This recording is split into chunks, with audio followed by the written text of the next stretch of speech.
Hello friends, welcome to ब्राइन। ये है रिवेंज सीकर सीरीज का एपिसोड 368। Now let's begin.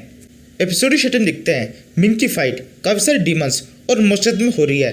इस फाइट के अंदर मिंग एक फ्लैग को यूज़ कर रहा है जिसकी मदद से उसने काफ़ी सारे मोस्टर्स को अपनी तरफ शामिल कर लिया है।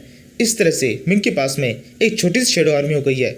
यहाँ पर मिंग को किलिंग और चीरू भी सपोर्ट कर रहे हैं। इसी तरह से मोस्टर्स को मारते हुए मिंग काफ़ी सारे लोगों को बचाता है, लेकिन उन लोगों को थोड़ी गलतफहमी हो जाती है। उन्हें लगता है मिंग के साथ में काफ़ी सारे मोस्टर्स है, यानी कि इसका मतलब मिंग भी एक बुरा इंसान है जो कि उन पर अटैक करने के लिए आया है। इसलिए वो सबके सब मिंग को देखकर वहाँ से भागने लगते हैं। मिंग उछल के उनके सामने जाता है और उन्हें समझाने की कोशिश करता है कि वो बिल्कुल भी उन्हें चोट नहीं पहुँचाएगा और वो उनकी तरफ है। ये सुनकर वो लोग रुक जाते हैं। फिर मिंग उन लोगों में से किसी एक से कहता है, मैं काफ़ी टाइम से अपने कल्टीवेशन में लगा हुआ था, इसलिए मुझे नहीं पता है यहाँ पर क्या चल रहा है। क्या तुम मुझे बता सकते हो यहाँ की सिचुएशन इतनी तक खराब कैसे हो गई? इतने सारे मोस्टर्स ने इस जगह पर अटैक क्यों कर दिया? वो आदमी बोलता है, मेरा नाम सीओ वैंग है, मुझे भी कुछ खास नहीं पता है। मुझे बस इतना पता है मोस्टर्स की एक बहुत बड़ी सेना ने पूरी डायनेस्टी के ऊपर अटैक कर दिया था। इस अटैक को रोकने के लिए हमारे एम्परर एक बहुत ही अलग तरीके यूज़ कर रहे हैं। उन्होंने एक रिवॉर्ड लिस्ट निकाली है जिसके हिसाब से हम लोग जितने ज़्यादा मोस्टर्स को मारते जाएंगे उतना बड़ा हमें रिवॉर्ड मिलेगा। इसी रिवॉर्ड की वजह से हम सबके सब इन मोस्टर्स में फाइट कर रहे हैं। और न केवल हम, इस पूरी डायनेस्टी के अंदर जितने भी लोग हैं जो कि फाइट करने के लिए काबिल है, वो सब के सब आगे बढ़कर खुद से ही इन मोस्टर्स में फाइट कर रहे हैं। हमारे एम्परर के इस तरीके से वॉरियर्स को बहुत ज़्यादा फायदा हो रहा है। वो सब के सब आगे बढ़कर इन मोस्टर्स में फाइट कर रहे हैं। तुम चाहो तो तुम भी ये रिवॉर्ड लिस्ट देख सकते हो, तुम्हें भी इससे बहुत फायदा हो सकता है। ये कहते हुए वो आदमी मिंग को एक रिवॉर्ड लिस्ट दिखाता है। मिंग उसे देखता है और फिर कहने लगता है, इसके अंदर तो लिखा हुआ है 9th लेवल और उसके ऊपर के लेवल के मोस्टर्स के लिए 1 बिलियन वैल्क्री कॉइंस मिलेंगे। ये सुनकर चीरू कहती है, ये तो हमने कितनी बड़ी गलती कर दी। इतने टाइम से हम बेकार में इन मोस्टर्स के साथ में इस तरह से खेल रहे थे। इससे अच्छा होता हम काफ़ी तेजी से इन मोस्टर्स को मारते जाते। मैं तो ऐसे ही एक जगह बैठी हुई थी, अगर आप एक बार कहते तो मैं काफ़ी देर पहले ही काफ़ी सारे मोस्टर्स को मार चुकी होती और हमारा एक बहुत बड़ा प्रॉफिट हो जाता। हमारे पास में बहुत सारे वैल्क्री कॉइन्स होते। ये सुनकर मिंग को सोचने लगता है और फिर उस आदमी से कहता है, एम्परर ने काफ़ी अच्छा तरीका निकाला है। इस तरीके से मोस्टर्स के अटैक को काफ़ी आसानी से काउंटर किया जा सकता है। लोग आगे बढ़ बढ़कर इन मोस्टर्स में फाइट कर रहे हैं। ये एक बहुत बड़ा बदलाव है जो कि इस रिवॉर्ड लिस्ट के कारण आया है। अगर ऐसे चलता रहा तो सिचुएशन काफ़ी जल्दी सुलझ जाएगी और काफ़ी सारे मोस्टर्स मारे जाएंगे। ये अटैक जो कि मोस्टर्स हम पर कर रहे हैं ये पूरी तरह से रुक जाएगा।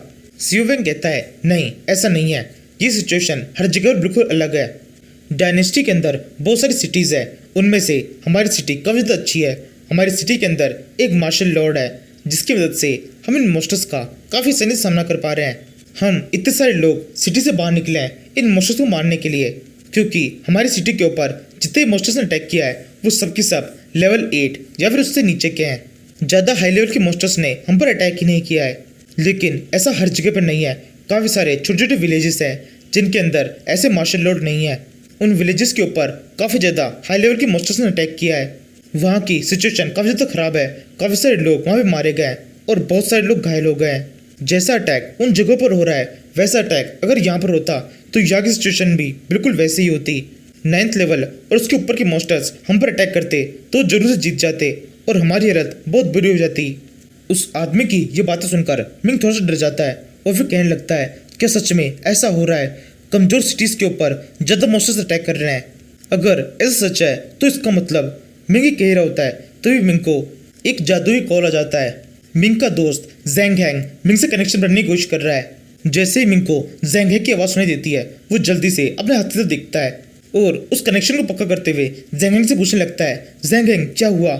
ज़ैंग हैंग कहता है, बॉस आप कहाँ पर हो? अब तक तो आपके पास में मोस्टर्स का जो अटैक हो रहा है उसकी इन्फॉर्मेशन पहुंच चुकी होगी।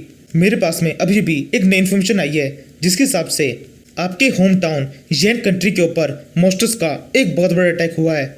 येन हाओ इससे बहुत ज़्यादा नाराज है। वो जल्दी से उस जगह पर जाना चाहती है। वहाँ की सिचुएशन बहुत ज़्यादा पहले ही ख़राब है। उसने साफ साफ कह दिया है वो वहाँ पर जाएगी और सिचुएशन को ठीक करने की कोशिश करेगी। अगर सिचुएशन ठीक नहीं होगी तो वो खुद भी उनके साथ में मर जाएगी। मुझे तो बिल्कुल समझ में नहीं आ रहा है मैं क्या करूँ, किस तरह से सबको संभालूँ। ये सुनकर मिंग काफ़ी ज़्यादा घबरा जाता है और फिर कहने लगता है, ऐसा कैसे हो रहा है? येन कंट्री के ऊपर मोस्टर्स का इतना बड़ा अटैक हो रहा है, इसके बावजूद भी और कोई उन्हें रेस्क्यू करने क्यों नहीं जा रहा? जैन कंट्री के आसपास में तो इतनी सारी बड़ी बड़ी कंट्रीज है, वो लोग उन्हें बचाने के लिए जा सकते हैं। ज़ैंग हेंग कहता है वो मदद करने की कोशिश तो कर रहे हैं लेकिन वो कुछ कर नहीं पा रहे।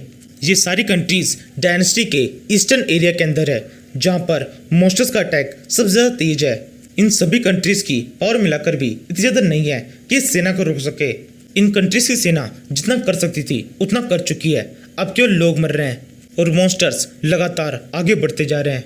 मिंग कहता है ठीक है ज़ैंग हेंग, मैं कुछ करता हूँ, अब तुम बिल्कुल चिंता मत करो, तुमने मुझे बता दिया है, अब सब कुछ ठीक हो जाएगा।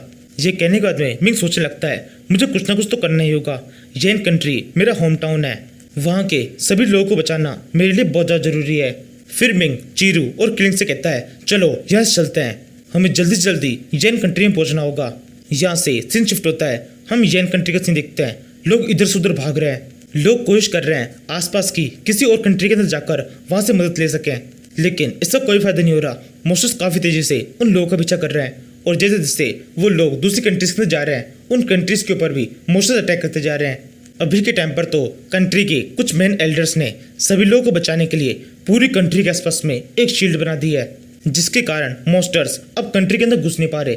लेकिन ये शील्ड बहुत ज़्यादा मजबूत नहीं है, जैसे जैसे मॉन्स्टर्स अटैक करते जा रहे हैं शील्ड के ऊपर क्रैक पड़ते जा रहे हैं। इन क्रैक्स को देखकर एक एल्डर कहता है हमने किसी तरह से शील्ड तो बना दी है लेकिन इसका कोई फायदा नहीं है, मॉन्स्टर्स काफ़ी तेजी से इस शील्ड को तोड़ देंगे और अंदर घुस जाएंगे। एक दूसरा बंदा जिसका नाम टिन हुआ है वो कहने लगता है हमें ज़्यादा देर तक इस शील्ड को बना के नहीं रखना है, जल्दी ही मदद पहुंच जाएगी, जरूर से कोई ना कोई हमें हमारी मदद करने के लिए आ ही जाएगा, तब तक के लिए हमें केवल मॉन्स्टर्स को रोक के रखना है। लेकिन फिर भी अगर मदद नहीं पहुंचती है और ये मॉन्स्टर्स शील्ड को तोड़कर अंदर घुस जाते हैं तो हमारे पास में कोई भी रास्ता नहीं होगा, हमें जल्दी से सिटी को छोड़कर यहाँ से निकलना होगा और किसी भी तरह से अपनी जान बचानी होगी। ये सुनकर एक तीसरा बंदा जिसका नाम यंग जुआन है वो कहने लगता है नहीं ऐसा नहीं हो सकता, जैन कंट्री यही मेरे लिए सब कुछ है, मैं इस कंट्री को छोड़कर किसी भी हाल में नहीं जाऊँगा। यहाँ पर इतने सारे लोग हैं, कितने सारे लोग पूरी तरह से हमारे ऊपर डिपेंडेंट है, उन्हें लगता है हम उन्हें बचा लेंगे और अगर हम इस तरह से यहाँ से भाग जाएंगे तो काफ़ी सारे लोग यहाँ मारे जाने वाले हैं। बहुत कम ही ऐसे लोग होंगे जो कि हमारे साथ में यहाँ से निकल पाएंगे और बाकी सबके सब इन मॉन्स्टर्स के हाथों मारे जाएंगे। इतना कहने के साथ में इस सीरीज का ये एपिसोड खत्म होता है। नाउ एक इन्फॉर्मेशन, मुझे आप में से बहुत सारे डूम्सडे हंटर सीजन 2 और सुप्रीम कैलकुलेटर सीरीज के लिए कह रहे हैं, तो इन दोनों के लिए मैं एक अपडेट देना चाहता हूँ। जैसे ही मेरे एग्जाम खत्म होंगे जो कि 19 तारीख खत्म होने वाले हैं, उसके बाद में मैं इन दोनों सीरीज को एक्सप्लेन करने वाला हूँ। तब तक जिस किसी ने भी इस सीरीज के पुराने एपिसोड्स नहीं देखे हैं प्लीज़ अभी जाके देख लेना, डिस्क्रिप्शन के अंदर आपको उन सभी की लिंक मिल जाएगी। ये दोनों की दोनों बहुत ही शानदार लेजेंडरी सीरीज़ है, प्लीज़ एक बार ट्राई जरूर करना, जरूर से पसंद आएगी। और फिर एक बार मुझे कमेंट में बता देना इन दोनों में से किस सीरीज़ को एक्सप्लेन करना है या फिर दोनों करनी है। नाउ यहीं पर इस एपिसोड को खत्म कर देते हैं। Thank you for watching.